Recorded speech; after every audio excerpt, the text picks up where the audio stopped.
In the days following their harrowing escape from the abandoned house, the group of teenagers struggled to come to terms with what had happened. They tried to convince themselves that it was all just their imaginations, but the memory of the sinister laughter and shuffling footsteps lingered in their minds.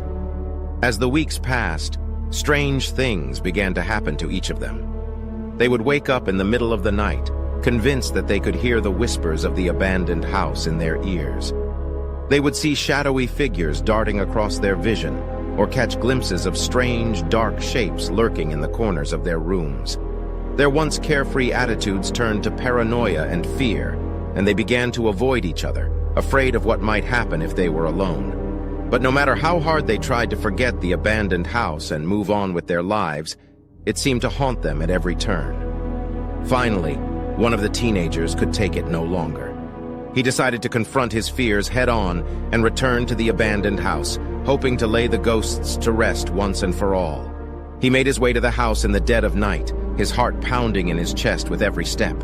As he approached the door, he could feel the weight of the past bearing down on him, the memories of his previous visit flooding back. With a deep breath, he pushed open the door and stepped inside, determined to face his demons once and for all. But as he moved through the house, he realized that something was different this time. The whispers were louder, the shadows darker, and the sense of malevolence more palpable.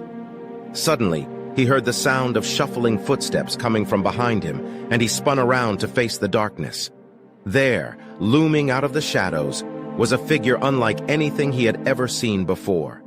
Paralyzed with fear, he watched as the figure moved towards him, its eyes glowing with an otherworldly light. And then, just as suddenly, the figure disappeared into thin air, leaving the teenager alone in the darkness, trembling and alone.